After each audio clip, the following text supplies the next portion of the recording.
this is Skylar. I'm coming to you from Southern California, and this video segment I want to share briefly with you the importance of maintaining your air tools. What we're talking about at this particular moment is our rectangular tools. The SurfPrep has we have a 3 2/3 by 7 and a 3 by 4, and they're rectangular. The rectangular tools are 10,000 RPM. They have an 1/8 inch orbit. The reason we know that they're at 10,000 RPM is because of the filtration system, the noise filter, and the dust filter that goes along with this tool.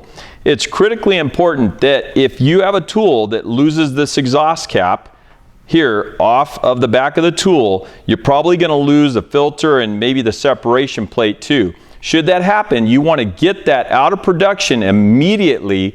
Get it on someone's desk, inside an office, get it out of production. The reason why is when you depress the lever here, you draw air into the motor assembly. When you let the lever off, there's a slight reverse where you'll draw any substrate you've sanded back into the motor assembly. So what is the exhaust system exactly?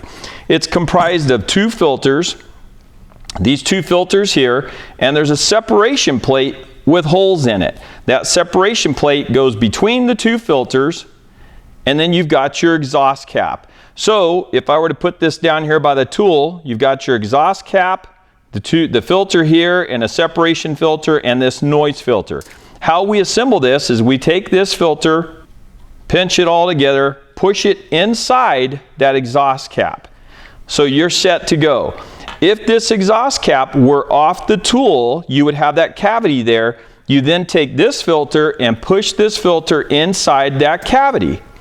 Once that's in that cavity, you place this separation plate with these holes in it right behind that, and then you bring your exhaust cap in right behind it, and that exhaust cap will hold that separation plate together and that filter, and you screw that right into your tool.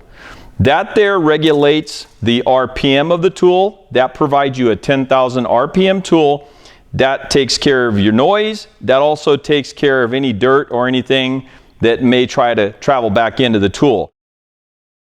Regarding maintenance of the tool, 99.9% of the problems that you'll have with a tool shutting down, not operating, slow RPMs, not giving you the rate of cut that you're after is because of lack of maintenance and lack of oil.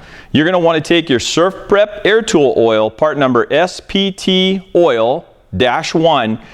When you start to fill your tool, slow down, you want to disconnect the other end of the hose from the coupler. You're going to take this cap off, and you're going to simply direct 2 to 3 drops of oil right in there.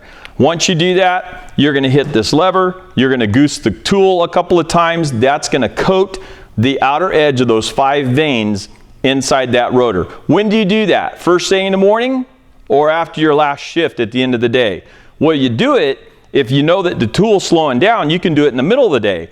But ideally, you want 2 to 3 drops of oil, SurfPrep air tool oil, in this tool at the end of the day, the last shift. Goose that tool a couple of times, lubricate those outer edges so that when you come back in the morning, that tool is ready to run. That's it really on the 10,000 RPM tool. We're going to go to the 12,000 RPM tool next. Thanks for watching. I hope this benefits all of you out there that are using our product. And thank you for trusting and using SurfPrep air tools.